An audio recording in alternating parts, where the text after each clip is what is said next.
It's time once again to slip into your camo, grab your bow, and join us out in the field for another episode of the Up North Journal, presented by PSE Archery. The Up North Journal crew is knocked and ready to rock for another exciting adventure. So let's step outside and hit the trail. This episode of the Up North Journal podcast is brought to you by PSE Archery, Yamaha Outboards, Better the Hunt, Easy Cut, Packer Max, Deer Camp Coffee, Buck Baits, JPO Game Calls, Limwalker Game Calls, Wild Seasoning, Total Peep, Sunrise Archery, Scent Lock, and Scent Blocker. Welcome back to another episode of the Up North Journal, everybody. Host Mike Adams sitting in the cabin tonight on a glorious Thursday evening with Dan DeFaw. What is going on? I tell you what, I don't know about you, but the chill's in the air. It is a nice 64 degrees right now in your hometown. Is that what it is? 64 and degrees? You didn't turn your sound down. No, I was trying to. Uh-huh. You always yell at me. I'm the audio I guy. got you. I can take care of this. Oh, okay. So, it's awesome. We shot our bows last night. Yeah. Did you like the welcoming committee that I provided you when you walked into the backyard? I tell you what, it's awful doggone tempting when you walk out back to shoot and there's deer standing between you and the target. Right? That was something, all right, for sure. So that was pretty cool. But yeah, so time for some get out there, do some shooting. Obviously with the cooler airs, get out, get some cider and don't. Always food with you. It's got to be food. How about some Deer Camp coffee? How about some Deer Camp jerky? Well, that'll work too. We can sit here and talk all night about this stuff. We got to get going. We do. I'm waiting for you to finish with your phone. I'm talking. I'm ready. Let's go. Well, let's get to our sponsors, man. All right. Well, have at it. All righty, folks. Here in southern Michigan, this weekend, we have Woods and Water over in Imlay City. And Buck Baits is going to be there. That's right, folks. If you want a 20% discount on your order from buckbaits.com, use the promo code UNJ20, and you'll get 20% off there. We'll be there, too. We will be there, too. $25 off your order with Packer Max. Lincoln Roan is on his way to Saskatchewan to do some hunting. Okay. But you can give them a shout over there, get $25 off your order of your Packer Max if you use the code UNJ25. JPO Game Calls, Paul, he's going to be on next week. JPO Game Calls get you 10% off if you use the promo code UNJ10. And next week we'll talk to him about his game. Check out that Omni system. That's right. WildSeasoning.com. That's right. UNJ 2021 gets you 10% off your order there. And you can have your seasoning for your meat. There you go. Or vegetable. Mm-hmm. And last but not least, you're drinking it right now. I think it's cold brew. It is cold brew. And also, we have our own brew, the Up North Journal brew. That's right, folks. Up North Journal has their medium roast label with Deer Camp coffee. Light and dark roast, too. And if you want UNJ, use the promo code UNJ10, and you'll get 10% off your order at deercampcoffee.com. Got mine right here. Cold brewed night, fresh batch, just made it last night. Just finished it up last night. Right. So, I tell you what, last night shooting, I think you started off fantastic. But the person that helped set up our bows is with us tonight. That's right. None other, Mr. Vaughn, Derek Vaughn. What is going on tonight? Not much, guys. How's it going? Doing good, and thank you for a fabulous setup of the, what's that? You gotta check that. We'll look at that. Oh, okay. He'll fix it. You're welcome.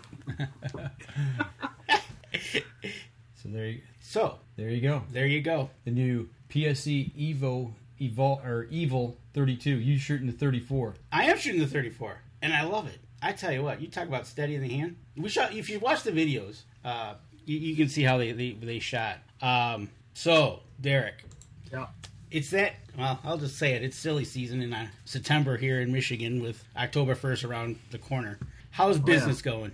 It's going great. I mean, it's hard to keep up, hard to, keep everything in front of you, focus on the task at hand when so much is going on there. But business is great. I mean, couldn't be much better.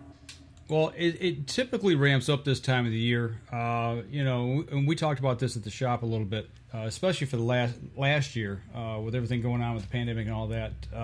Compared to, let's say, 3 years ago, when before COVID, how are you guys rocking right now compared to then? It's far, far busier than it was before COVID. It's about the same as last year as far as busy season so far. The year in general has been busier, but we didn't get shut down this year, so it's been more spread out a little bit, I guess you could say. But overall, I mean, close to, I mean, we have double the amount of bows that we had 2 or 3 years ago in this time of year for service. Wow. It's pretty wild. I tell you what, the rack of bows that you have up there on for hanging from the ceiling is where you place them, that you're going to be working on them. I tell you what, it is neat to see the golden oldies. Mm-hmm. A couple of them up there, the wood handles. Oh yeah, we see them all. You know, and that's awesome. What's it like to you got all these modern day PSE, Matthews, Bear, and then all of a sudden somebody brings in like one of the old Dartons or something like that, like an MX-50, right? Exactly. What's that like to work on something like that as opposed to a bow like today? For me, it's not that big a deal. I started working on them in the late '90s, so at that time they were all old. Now you could say some of the younger guys at the shop, when the older bows come in, they kind of just look at me and with their their hands out like, what do I do with this one? So I'm not that old, but I've been doing it a long time. So I can't say I've seen everything, but I've seen a lot, and I've worked on a lot of different bows, from bows from the early '80s till obviously the new stuff. So I don't get caught off guard too often anymore, but it can happen. Well, looking at how busy you guys are right now, we're to the 9th of September here. Some places have already started archery season, but here in Michigan, we don't start for another 22 days, roughly. Mm-hmm. Too late to bring something in and get it back before season, depending on if it's just something pretty simple, getting tuned up and ready to go? No, if we don't need parts, we're still turning bows around for tune-ups, that kind of stuff in 1 or 2 days, which is really good. Now, if we have to order parts, we're at the discretion of what it is. If it's strings, it might be 10 days to 2 weeks, so we still could squeeze them in. After this weekend, it's going to get hairy on string jobs. If it's cams or modules, stuff like that, limbs, it really depends on the manufacturer and the availability of the parts. Once we get the stuff in our hands, we stay as long as we have to or get there as early as we have to get it back to the customer this time of year. It's not an option to let it sit there. So we're turning them out pretty good. Well, that's good news, especially for people here in Michigan in the area. So if anybody's got something sitting around and something happened and you need to get it tweaked or what have you, take it in and get in line, I guess, is the best thing to tell them, right? Yeah, I told the guys the other day that if we don't have the bow by this Saturday for strings, it's going to be sketchy whether we can promise it for the opener. I feel like next week is a probably. The following week, it's a probably not. Kind of one of those things. There you go. So take care of those strings. I can almost hear the running in on September 28th or something. Hey, can you fix this? Mm-hmm. With the bows, you can usually see it coming unless there's a dry fire or a derail or something like that. The crossbows are the tough ones because usually when they break the strings, it's an accidental dry fire. They didn't have the arrow set in properly or the bolt, whatever you want to call it. They didn't have it, the knock all the way up against the string, or they had it turned wrong, etc. And a lot of times when that happens, it's a one and done. There's no warning. It's just broke. So those are the tough ones that you get late that that catch guys off guard for sure. Well, how are we looking right now? Like we're getting ready for archery season. Let's say we need some new arrows. Are arrows tough to get right now? Broadheads, maybe a new release. Those items. If you're looking for an exact product, it can be tough, but we have options. If you're willing to maybe change from what you normally shoot or try something similar. We have a lot of inventory in general, but some specific arrows and some specific spines are tough to get and they're behind on. But in general, we have something that's going to work for you if you're willing to try something different. Again, we were just talking about this before we went on. Sometimes bow people can be a little anal about it. If you don't have specifically what they want, they're not going to change. I've seen that. I can't buy that. That's the wrong color. Right. But Eric Dabb says the key to it all is having multiple bows, so you're never without one. And that's what I did this year. When I took the bow in to get set up with Derek on Friday, I brought last year's arrows with me. So that way I've got my backup bow in case something happens. I don't have to depend on, waiting on string or waiting on a limb or a cam, whatever happens that I might need. So that way, and I always take another bow with me if I go for like a week hunt. I always take another bow. Well, yeah, because whether I'm in the UP or you're in Indiana, Derek, I know you've got leases outside of the state. You just can't.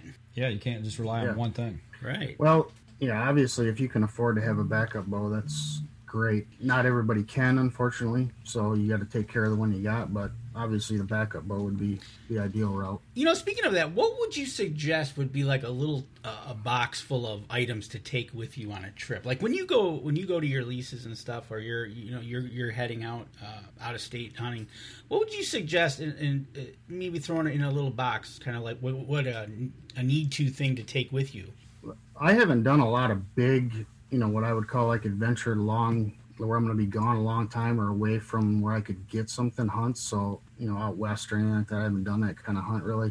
But in general, an extra release, de-loop material, maybe some serving material, stuff like that can, break at any time. If I was going on a big hunt, I would have a whole setup probably, a whole nother bow, if I was going out west, if possible. I know that could be tough if you're, packing in or doing something like that, but at least somewhere you could get to it. Maybe an extra arrow rest, like a whisker biscuit. That's something that's easy to slap on if you had a, fell and broke a rest or something like that. There's a lot of things you could take, and most people probably don't take stuff like that, but it wouldn't be a bad idea to have it.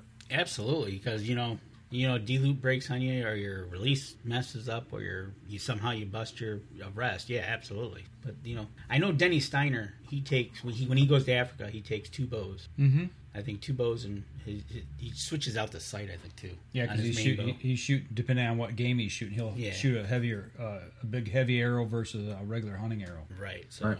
But so definitely. Oh, and by the way, for those of you in Southeast Michigan here in our area, if you go over to sunrisearchery.com, you can check out the website. You can check out the shop. Really cool shop. There's a whole bunch of mounts in there. And also they just don't sell archery. You also sell boots there as well. Yep. Lots of boots. Yes, they do, because I got a brand new pair this week. That's right, you did. So get over there to sunrisearchery.com. Check out their website. And plus, you can also follow them on Facebook as well. Mm-hmm. Go check them out. Give them a like. Share them. Everybody in that shop is definitely top-notch, friendly. I definitely get the feeling now working with you guys as long as we have. We never got that we're beneath you kind of thing. So great people, great talent over there. I know it's busy. Make sure take care of your bows. Go get them checked out if you can. Well, before we go to break here, what's probably one of the things that a lot of guys overlook that they can do at home right now to get them ready for the season? As far as, everybody needs to go out and shoot, but what's the one thing a lot of guys overlook that needs to have some attention paid to it? Just make sure you have the essentials early, especially with the times now, stuff running out of stock. If you need arrows, get them early. You need broadheads, get them early, because when they're gone, you might not get the same ones you're looking for. Obviously, the strings and cables we touched on earlier. Mm-hmm. It doesn't cost anything to have them looked at, so we'll give you an opinion at no charge whether you need them or not. Wax your strings and cables, all that kind of stuff. And people are doing stuff earlier than ever. I feel like people are more patient than ever in the shop, and I think it's because they're experiencing the same thing everywhere. There's just not as much stuff available when you want it as there used to be in many aspects of life right now. So it's kind of refreshing to see people be more patient. You don't get as many people that are upset that their bow is going to be in the shop for a week instead of 3 or 4 days, or whatever it might be. A kinder, gentler hunting community. says the people that throw sand in each other's face at any given moment. Right. Speaking of waxing your bowstrings or your crossbow strings, what do you suggest? How often to do that? It can depend on which bow it is. If it's a newer bow, older bow, if it's harsh cam, soft cam. But people seem to either never wax their string or over wax their string, and there's very few that seem to just periodically wax it, and that's really all you really need to do. Guys that don't shoot a lot, if they're waxing their string 2 or 3 times a year, that's probably plenty. Some bows come in where there's so much wax on the strings and cables we have to almost bathe the cams when we do replace the strings, because they're coated, and really they're waxing areas that don't need to be waxed, up around the cams, on the serving, stuff like that. And really, you're loading your string down with a lot of extra weight that's, that's actually slows your bow down. It's not necessary, and it's really not doing you any good for longevity. So I mean, once a month isn't a bad rule of thumb. I mean, if you're shooting a ton, maybe twice a month, if that. I mean, I'll be honest, I don't shoot any individual bow a ton. I might wax my strings once or twice each year per bow, and my strings all look fine. But working in the shop, I'm going through bows every year. I'm not keeping them for 5 or 6 years. So as the string ages, and you might have to do it a little bit more frequently, but there's not a set rule per se. Kind of sounds like the way you're describing it is you shoot more, you wax more. Yeah, pretty much. It's really all it is.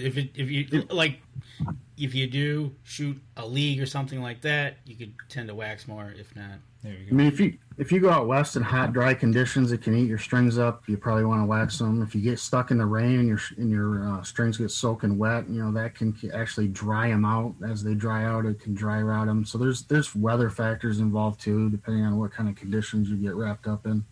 All right. Well, there you go, guys and gals. I tell you what, we're bumping up on our first break here. Let's take a step outside. We got a couple questions when we come back. All right. Sounds good. We'll step outside. We'll be right back after this.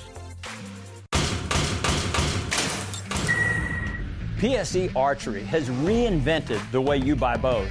From now on, you can make the most educated decision possible by basing your bow choice specifically on your shooting needs and goals. All you need to do is ask yourself, what kind of shooter am I? What do I want to achieve?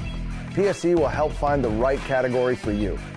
So, what kind of shooter are you? Find out at psearchery.com.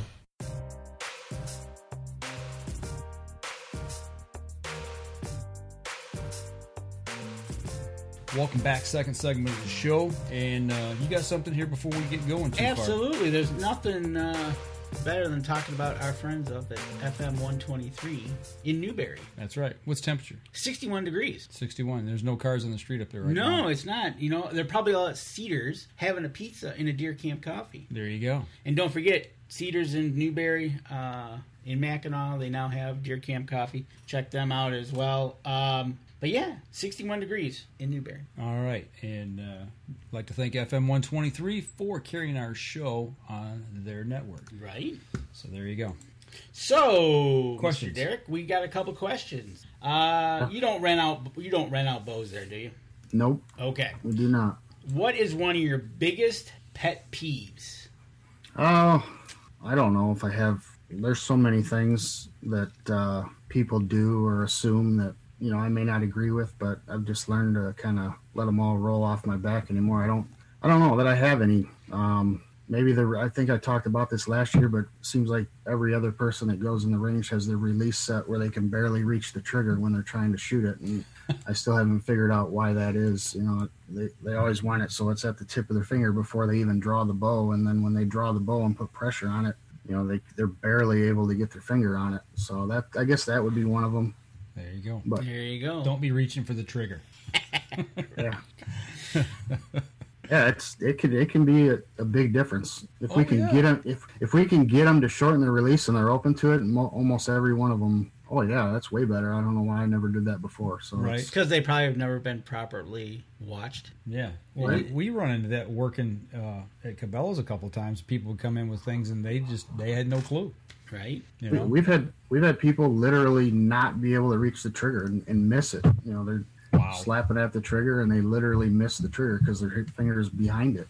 Oops. Well, there's a guy that we shot with for a while, and when you're shooting, you never really pay that much attention to what the people next to you are doing because you're concentrating on your own shot. And he said, I don't understand why I can't shoot like you guys. He said, we're only shooting 20 yards. He says, I'm all over the place. He said, I'm just not good with this. I said, well, let me watch you shoot. And when he pulled back, I was like, oh my gosh, let down. And when he drew, he was overdrawn behind his ear. Yeah. At full draw. I mean, I don't know how he kept his ear on, to tell you the truth, but you have no anchor point when your string is behind your head. Yeah, it wasn't a good scene. So, just didn't know. So okay, another question for you.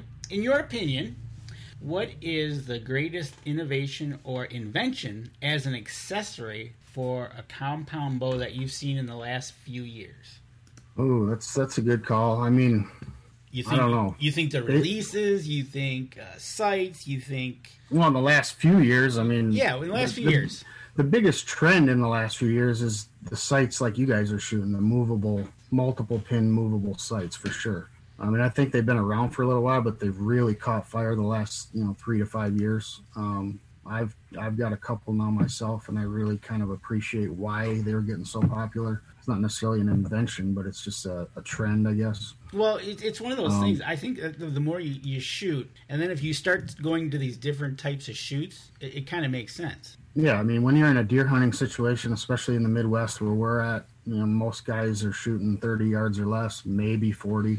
So they really don't need a movable sight if they have 3 pins. So, from that standpoint, they don't have to worry about monkeying with their sight. The biggest drawback for single pin movables were, the kickback we always got was, well, I don't want to have to move it when there's a deer coming in. So this kind of eliminates that need. And some guys were comfortable with that, moving it, and they still shoot a single pin movable, no problem. But the guys with the 3 pin movables, now they don't have to worry about that, but then they can go shoot 80, 90, 100 yards. They can go to the tack shoot. They can shoot those shots and make all those adjustments. But while they're hunting, they don't have to worry about doing that. And I think that's why that sight, niche has gotten so popular in the last few years. I think so too, because I know I got 3 pins on mine, you've got 4 on yours, and it is so comfortable knowing your 3 pins and basically your last pin becomes your slider pin, but it's just getting comfortable with that situation. But it's I think you're right. I think the innovation, and I don't know if it's like you said, if it's been there depending on which type of field you were shooting in, and it's just kind of coming over to the hunting side. And well, we shot, or the one I have on my hunting or my target rig. It's a single dot. It's got a scope on it, but it's a single dot, and you move the whole sight depending on what distance you want to shoot. And then going to this, the first thing that I noticed, Derek, is when we were shooting last night, and I dropped it out to 60 yards, and it's set up to hold that top pin, that 20-yard pin. That's what you use to sight with, no matter what distance you're going to shoot on that slider. And I'm looking down at the 50 because I'm thinking long range, and I'm like, whoa, wait, no. I didn't want to launch it over top of the back of the deer or the bag, So, but that was the thing that I had to realize really quick, the difference between shooting that target setup versus this one, even though they're similar. So you have yours set up so that the top pin is lined up with the tape on yours right now? Is that what I'm... Yeah. Is that what you're getting at? Okay. Yeah. I got you. You can... That's the thing. You can set them up any way you want them. If you really want to get super far, the most range out of them, most guys are actually using the bottom pin as what the tape is lined up with. So like on your 4-pin, your needle would never go any shorter than 50 yards, for example. So when you got your sight all the way up, it's going to be 20, 30, 40, 50, and the needle's going to be hitting 50. And if you want to shoot 70, you dial it to 70, and it's the bottom pin rather than the top. And then the top 3 are then irrelevant. That's what most people do. Okay. But you can set them up, if you're always comfortable using the top pin, then you can use the top pin. You can use the middle pin. You can use, whatever you want, really. Okay. So the tape would actually be shorter? Well, it would be shorter, but we shot out to 70 last night, but we found out the other problem. Right, yeah. He had to cut tree limbs. Like, I got a picture of, obviously you can't see it, Derek, but this setup, I got that pin is on the 20, and that's where I started. And, and it's at the top of the range, and that tape is I had to trim that tape down to fit on the housing, underneath the pointer, the indicator. So if I go to 100, I mean, it's almost down to the bottom. So, I mean, right. I don't think there's... Well, I don't know. I can look at it here. Right. Well, trust me, you'll be comfortable with it. You shoot a deer at 100 yards, I'm going to call Denny Steiner. Right. Yeah, see, I can crank that all the way down to past 100. Yeah. Yeah. You just got to worry about running into your arrow clearance when you get far way out there. Oh, yeah, I got you.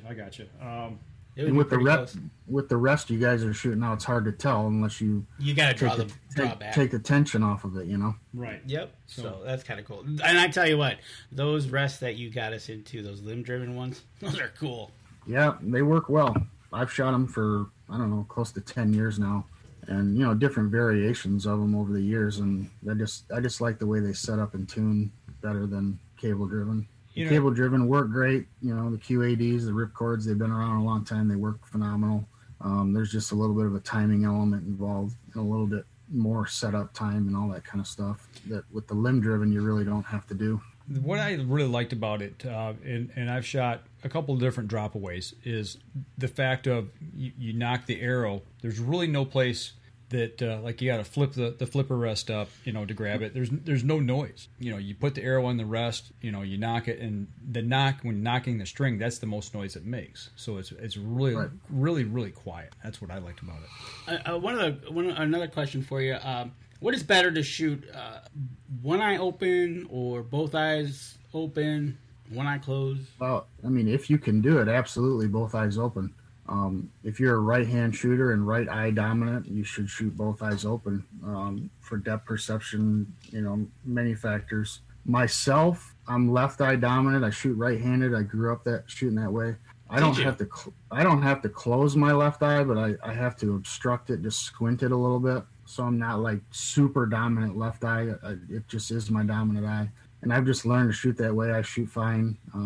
Never had any issues with it. But some people really struggle. They try to shoot both eyes open and they're not realizing that the off eye is dominant. They'll have, a random shot where they literally shoot 3-4 feet left on a right-handed shooter. We have some kids that'll, even some adults that'll actually lean all the way across the bow and use their left eye to try to look through the peep, stuff like that. But yeah, for sure, both eyes open. If you have to shoot with your off arm, as far as, you may have to close your left eye on a right-handed shot or right eye lefty. For me, I just have to squint it. But if you can shoot both eyes open, it's definitely the way to do it. There you go. That's kind of neat that you're left eye dominant, but you shoot right-handed. That's pretty cool. Yeah, my dad tried to switch me, but it was just too late into it, and I was too, I guess, right hand strong to switch. And I can shoot bows left-handed working in the shops. I mean, if we have, I can get a 70-pound bow back left-handed. I don't like to do it, but I can do it for tuning purposes. It's not fun, but no. and I can shoot and tune them. It just doesn't feel natural to me. Hey, I got a question from somebody. I won't mention their name yet because I'll ask the question. You probably know who it is. Have you ever left a hidden message on a customer's bow? Never. Okay. Never. I didn't think you did. Not that he'll admit to. Speaking of left eye dominant, right eye dominant, could you do a little demonstration on how to determine which eye is dominant? The easiest way is to, hold your hands out, in like a circle or a diamond pattern, if you guys can see that. Mm-hmm. Pick an object out, with both eyes open, pick an object out on the wall or at a distance, and then, close an eye. Is that object still there? If it's not, you closed your dominant eye. If it's there, then that's your dominant eye that's still open. That's the easiest one.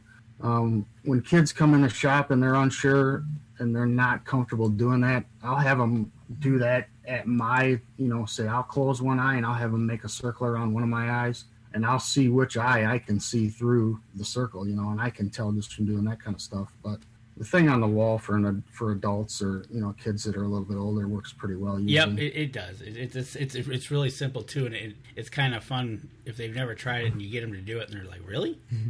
Yeah, that's what it means." You'd be surprised how many. There's a lot of people that are off eye dominant. It's surprising. Yep, exactly. That's why it's one of the most important first steps in setting up a bow. Yeah, you got to know which eye to use. Right. Definitely. Yeah. Oh, you're being called out. That's lies. You've left.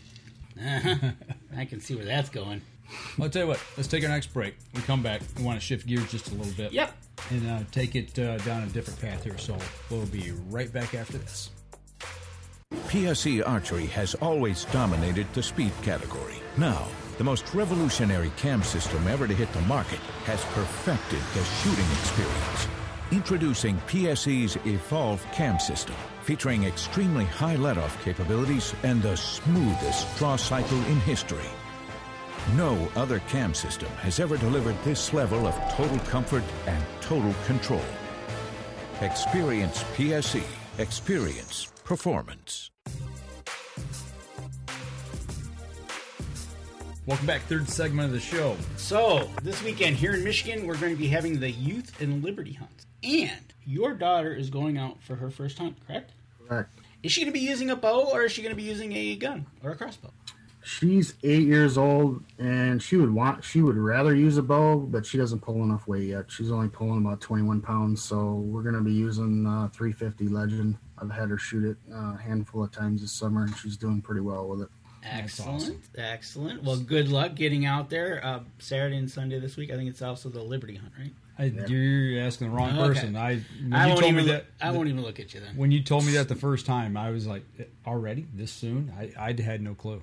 They changed it last year to the same weekend, and I think it's the second year it's been this early. But yeah, they moved it up, and it always seems now that it's early, it's falling on Woods and Water this year again, and whatever else is going around town. So we're going to see some deer get drug into Woods and Water, maybe. Maybe Back it depends on how warm it's going to be. That's true. It's going to be hot. It's going to be hot. Ooh, that's not going to be good. Mid 80s. Ooh, T-shirt and shorts. T-shirt, shorts, and Crocs. There you go. So let's talk a little bit about your upcoming hunting times. I know you've been doing some scouting, having the cameras out. How is it looking out there where you're going to be hunting? It looks good. I mean, I don't get to get out there this time of year much, so I do rely on cameras when I can sneak out there. You know, I have a couple cell cameras, not enough in my opinion, but they're expensive. So, but I have a lot of regular cameras out there that I just swap cards on. Maybe once a month through the summer and a little more frequently close and during season. But it looks good. I mean, the area I hunt in Michigan, down in Calhoun County primarily, there's a lot of deer, a lot of bucks, a lot of good bucks. Most of the state, you can't say that. I think, the quality in that area is far superior to anything else I've ever hunted in Michigan, personally. It's fun to hunt out there. Do you think it's comparable, or I know when you talk Michigan, everybody's like, "Oh, Jackson." Do you think it's comparable, if not better, out there? I think it's just as good. There's less urban, probably. I think Jackson's got some good farm country too, but a lot of the big bucks are in and around some of the cities too, where it's hard to get access, or they get a little bit older. But I think that whole south central, Jackson, Washtenaw, Hillsdale, Calhoun, Eaton County, there's a bunch of them. They're all have quality deer, if you've got decent neighbors. And the most important thing is big properties that surround you, in my opinion. If you could have a prime 160 acre piece, but if you got 20 neighbors that have 5 or 10 acres each, you're not going to be able to get, age class deer. But if you got that same 160 acres and you only have 2 or 3 neighbors that are 280, 300 on the other side, then, there's a good chance, even though they're getting hunted, that, some deer got a chance to survive. And that's the biggest key is, getting them to that 3, 4, 5-year-old age class that most people in Michigan don't get to experience very often, unfortunately. Right. Are you guys doing any doe management on your properties? We kill a few, but the ratio out there is phenomenal. I mean, I've had many bow seasons where, at least early bow season, I'm talking prior to gun opener, I've seen at least 50% bucks from the stand. Okay. And that's no exaggeration.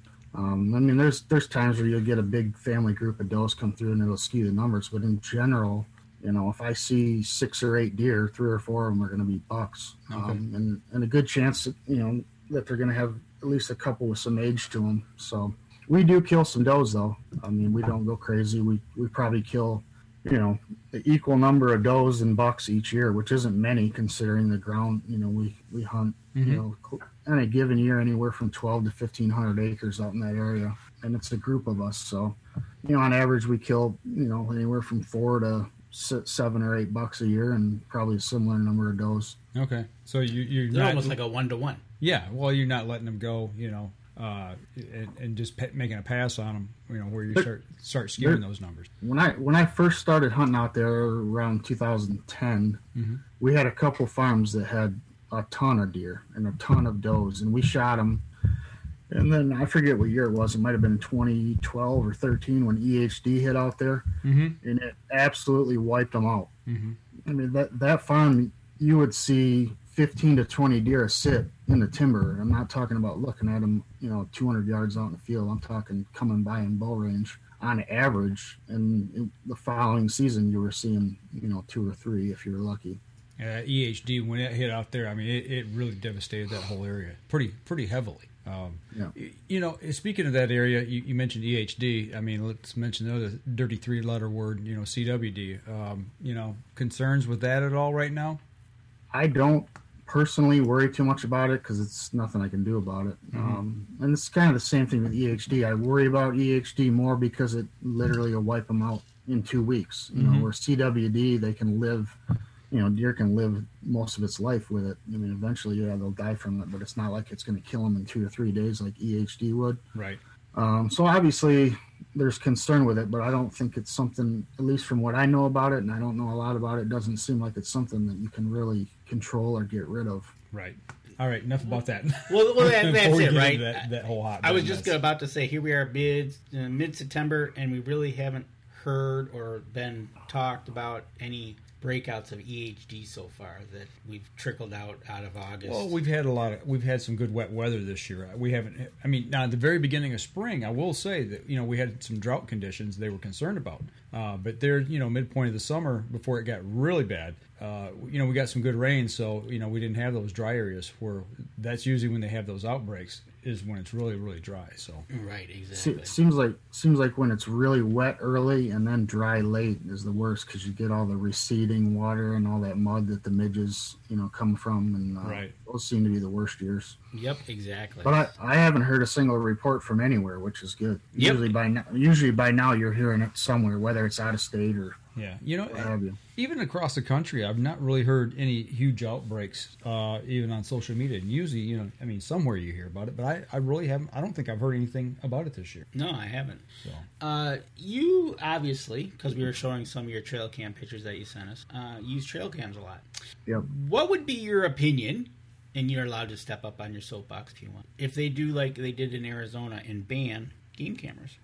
I wouldn't be happy about it, but if they ban them, they ban them. Do you think it's taken away from hunting, or it's causing running? Obviously, you do a lot of private hunting more so, but do you think it would lead to more? What did they say? Hunter running into other hunters. Hunter conflict. Thank you. I think in Arizona, the big issue was, the limited water supplies, and then, so the game relying on water, and then that water hole having a bunch of cameras on it and people fighting over the spots and that kind of stuff. If they banned them, obviously I wouldn't use them, but I'd be upset about it, because I really enjoy that aspect of it. I see both sides of it. From a positive standpoint, I think it promotes letting younger deer go because what's there. And if you didn't know that you had 3 or 4 really good bucks running around, and you had a mediocre buck come in, you might shoot that deer. But if you got better deer in the area, you're probably not going to shoot them. If that makes sense. No, that makes perfect sense. It's knowing what's on the menu. But in some of the states, and I'll use Ohio as an example because they can bait, and they're only allowed to shoot 1 buck. With the cell cam technology, the feeders, that you can basically manually, set, and you don't have to go there for, let's say a month to refill it. If you got a good deer in the area and he's using that feeder, and you don't hunt the feeder until for a fact he's coming in daylight hours, you're probably going to kill that deer. Mm-hmm. I mean, if you're smart about it. So from that standpoint, it maybe makes it a lot easier. But I don't know. I hope they don't outlaw them. Because anything that gets outlawed that, as a hunting can hurt the industry. If they start chipping away at that, what's next, Yeah. Well, absolutely. Well, that's the thing, right? Well, I know you just got some new cameras back in the shop today, and if they're banned, those go by the wayside, Mm-hmm. I guess you mark out and put security camera or something Security, on it. Yeah. I know, but you're right. On the flip side of that is that big buck that you talk about in Ohio, you might have never, ever saw it if you didn't have the camera. So, right. Like you said, so then you're out there, you're sitting there, and all of a sudden you see a buck come by, and all of a sudden you go ahead and take that buck, and all of a sudden, standing on the other side of the field is this big buck you never seen before. Yeah, well, they're great management tools. I mean, I think so. So many aspects in the way you can use them. So I guess the biggest thing is just, use them to your hunting style and do it ethically, they always say, ethics is what you do when somebody's not watching. So absolutely, it's one of those things. You got to get out there, and it just bugs me that the reasons they're giving. And you're right, in Arizona it's a little bit different than in Michigan because water holes are very prevalent, needed because of no other water around. Right. So it's one of those things. Here in Michigan, you could throw a stone and hit a lake. Yeah, it just for them, I think it boiled down to a fair chase, thing. I don't know. Exactly. I don't know all the details. Well, it came up several months ago, and it's just kind of one of those questions.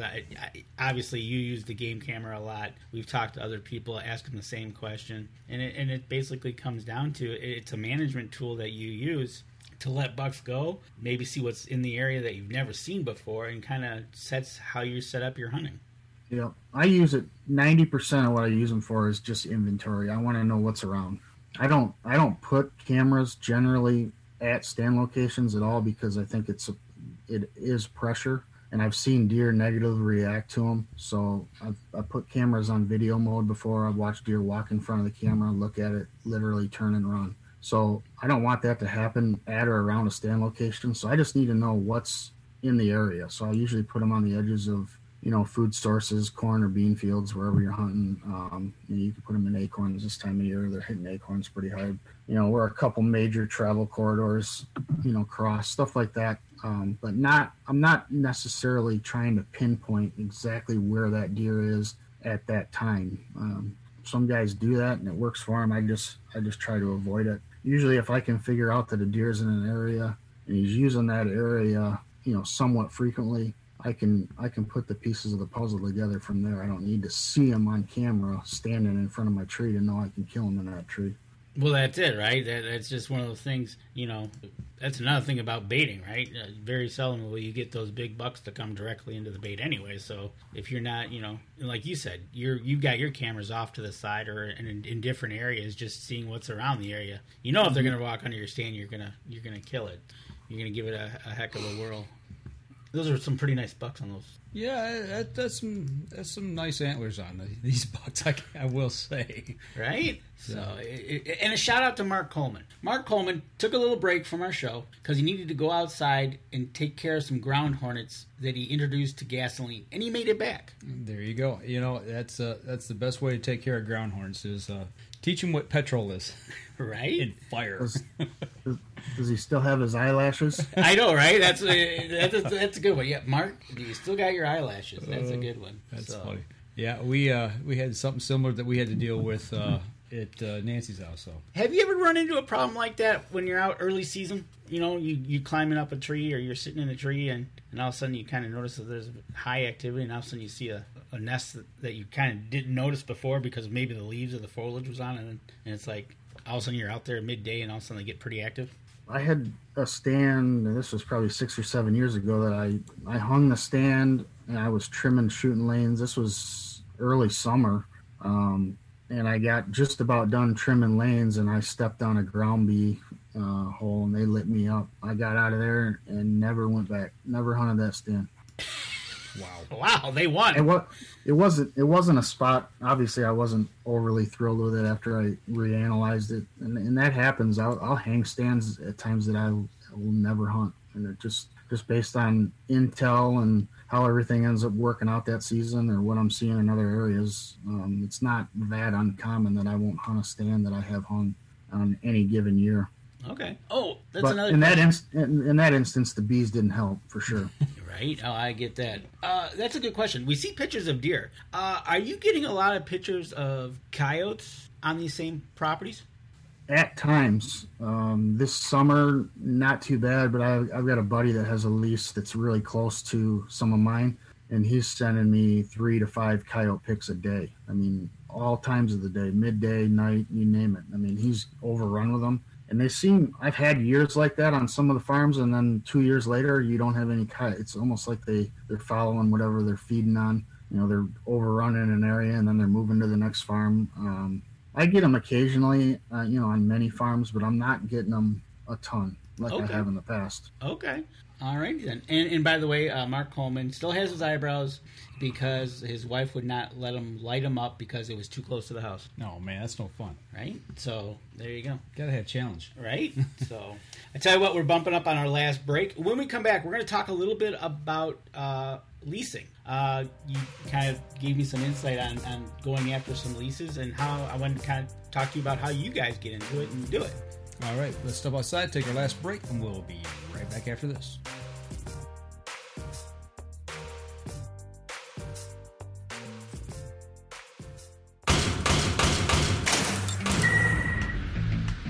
Acceleration is part of PSE's DNA. PSE pioneered the speed movement. Now they've developed the vapor category to help you find the most powerful bows on the market to fit you. High speed equates to intense power and building the momentum you need to be successful. Are you a vapor shooter? Find out at psearchery.com.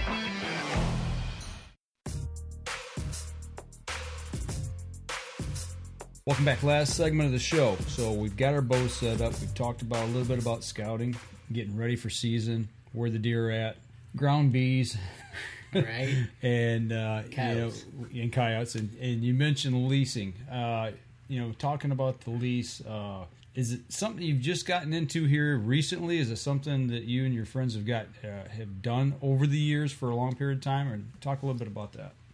I've had a few different leases over the years. Only the one in Michigan, and that was just pure luck. Being in the industry, talking to a customer that happened to have a group of guys, and this is the Calhoun County stuff, that had been doing it for a while, and they had a portion of that group that was going to be leaving at the end of that season and had some openings, and I was fortunate enough to be one of the guys that got in at that time, and that's been phenomenal for me. It's been as good a hunting as I've ever had, even including some of my, a lot of my out-of-state hunts, which hasn't been a lot. I've done a little bit of out-of-state hunting. Mm-hmm. I hunted Illinois back in 2005 to 2008, and that originally started, there was a program back then called Access Illinois, where you could basically put your group size in, what you were looking for, and then there was a database of farmers that also said, hey, I've got X amount of acres. I'm looking for X amount of guys to hunt it. Here's the price. And they had yearly leases. The first year we went, we actually just leased it by the day for 7 days during November,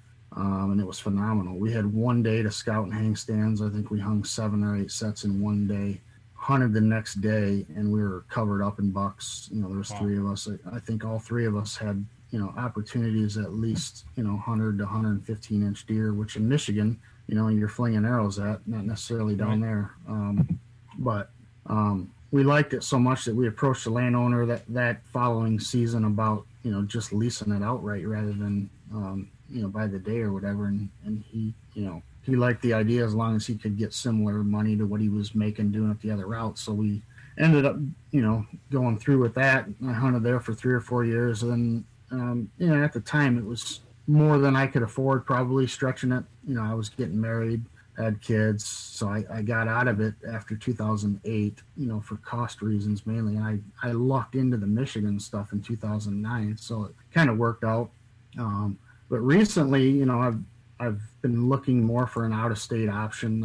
I like to be able to extend, my odds, or increase my odds of killing a good deer.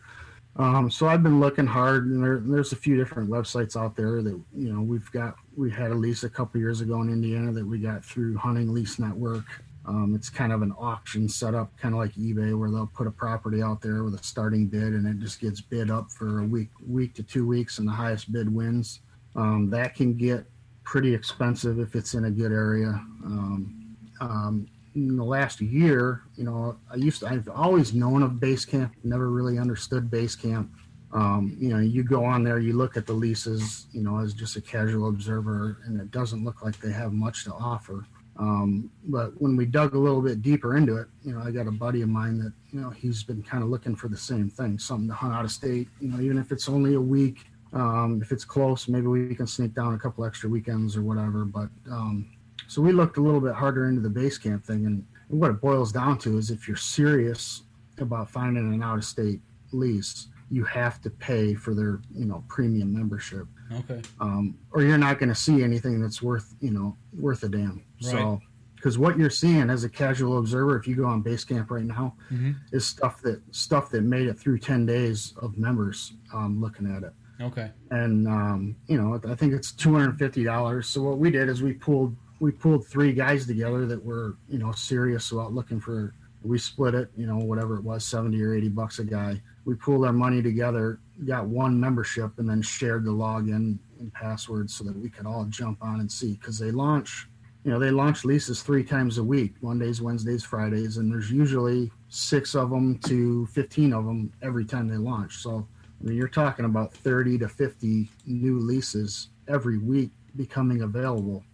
And even at that, if it's in, let's say, a lease popped up in Pike County, Illinois. Everybody's heard of Pike County, Illinois. Actually, I'm on Indiana right now, and I see in Henry. You can go. I guess it's county by county, which is kind of cool. Yep. And then it's a green one, and I picked on it, and there's a property for lease in Henry County. Yeah, that's one. If you're not a member, that's one that's been sitting there for a while. So it's probably not. Obviously, it's not high demand because, like I was going to say, if you get one that pops up, let's say Pike County, Illinois, for example, it will be gone in 30 seconds. Period. If you don't click, if you see something that's in your you got to have a game plan. You have to pick a couple states or a couple regions of states that you're looking for, and an amount of acreage and a price point you're comfortable with, and you have to jump on them. That's the key. So there is some risk involved. They do have a little bit of protection, in that you can back out of a lease if you end up walking it or something comes up. You're just going to lose your $400 deposit basically. So it's a $400 risk. But if you pay attention and you're on there and you set your clock by it and you're serious, you will find something that'll work for you. From what me and the couple of guys we're doing it with. From what we've seen, and we've only been doing that since this past winter, and we found 2 actually in southern Indiana within a month or so of joining. That's awesome. I've never seen this site till I asked you about it, and it popped it up. And yeah, I definitely see where you need a game plan. Just kind of clicking through some, because like some so-called leases are just basically a farm field. Yep. You got it is what it is. But if you don't do any homework. Yeah, in some of the waterfowl states, stuff like that goes because of the goose hunter, So you got to, they're leasing to not just deer hunters. Some guys are waterfowl or even turkey or whatever it might be. But yeah, obviously you got to look at it. You're going to see it, but you got to make a quick decision for the most part in the really good areas anyway. Right. So obviously you just got to kind of do your homework, where you're going to go, what area you want to go, and just kind of stay on it. You said Monday, Wednesday, and Friday, right? That they release new. Yep. Leases, I think it's at 7 p.m. Okay, so definitely got to be on your toes. Set your watch, and you and your buddies, everybody get on if you're in a group, and just wait and know where you're going. But that's awesome. It's kind of cool. I never really knew how you got these leases. I know a lot of it is through word of mouth, but this is cool. I mean, yeah, you barely have time to call, and I say, what do you think of this one? You want it, yes or no? And sometimes we did that on one. We were going to do another piece. We got a 58-acre piece, and we wanted to add a little bit to it if we could find one close. And we found one literally 2 miles down the road.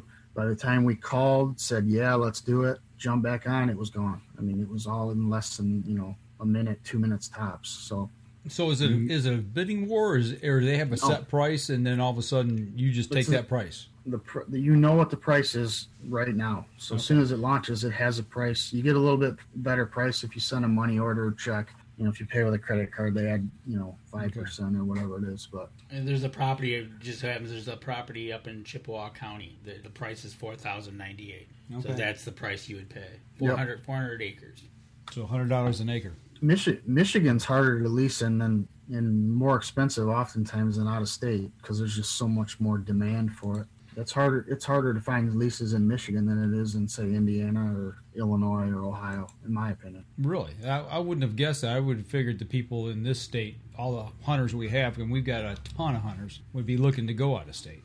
They are, but they're also looking for the honey holes here, and there's not a lot of them. So if something pops up, they go for They go for big money. It's scary, really. And in Ohio, there's no leases available right now. None available. Okay. Right? They don't seem to get a ton of them. Indiana, Illinois, even Kentucky, Kansas, they seem to have more. They get them in Ohio, but they don't seem to pop up as frequently. They usually, maybe one or two, maybe a handful a week in Ohio, and Ohio goes really fast. I got to think too. Here in Michigan, we're blessed to have so much state land to be able to access. Indiana and I believe Ohio is another one. There's not a lot compared to what we have here in Michigan. So you got to figure people who've got land down there know somebody that likes to hunt, or like you said, or they keep it in the family, what have you, because it's so hard to find places to hunt. Ohio, southern Ohio, and southeast Ohio, there's a lot of public.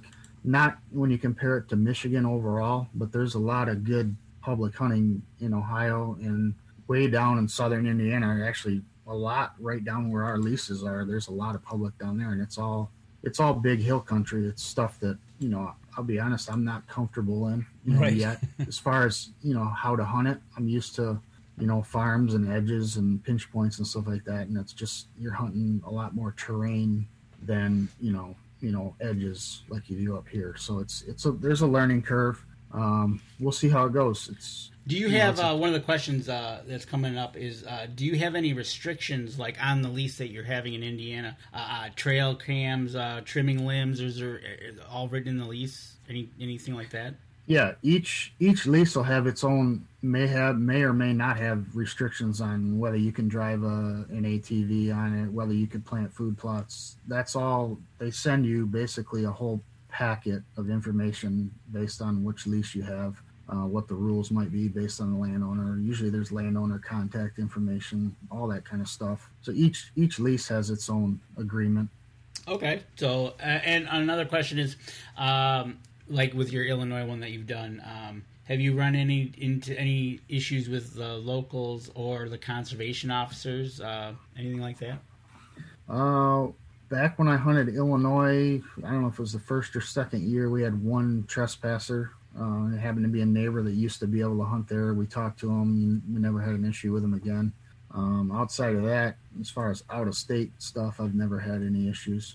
Cool. Well, I tell you what, we've had you on for about an hour, and I think we've had some great information tonight. Just a reminder, everybody, here in Michigan, get your bow worked on. Yeah, get it worked on. You better get it to your pro shop here really quick, because you've got about 3 weeks. Well, 3 weeks from Friday is the opener. Am I right? Yep, you're right. Three weeks from opener, from tomorrow. Yep. And don't forget, on Facebook, check out Sunrise Archery, or check out sunrisearchery.com. Right there's a website. Yep, right there.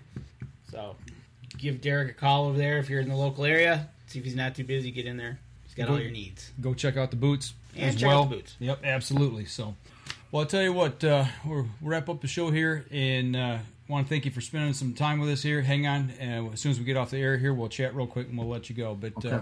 For those everybody that's watching or listening on the podcast, next week we've got Paul from JPO Game Calls. He should be back from his Colorado elk hunt, which he texted me earlier this week, and he says he's having a tough go at it. Okay, well, I've had similar instances before, so I know what he's talking about. I know he's on horseback, so. Oh, wow. Okay, so he's down deep. He's in there deep. Right. All right. So I tell you what, everybody, if you're listening to us on the podcast, go over to iTunes, give us a like, follow, share or actually give us a review over there. It will help us and help the people who support us.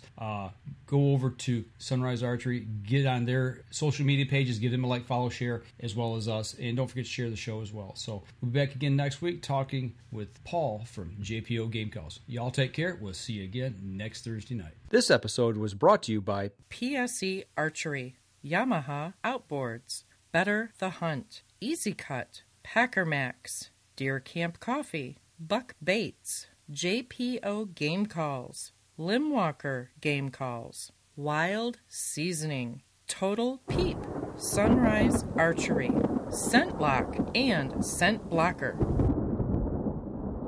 Thanks for listening, and join us again here next week. Until then, remember, as we always like to say, if you're out on the water or in the woods, shoot straight and be safe. Until next week on the Up North Journal.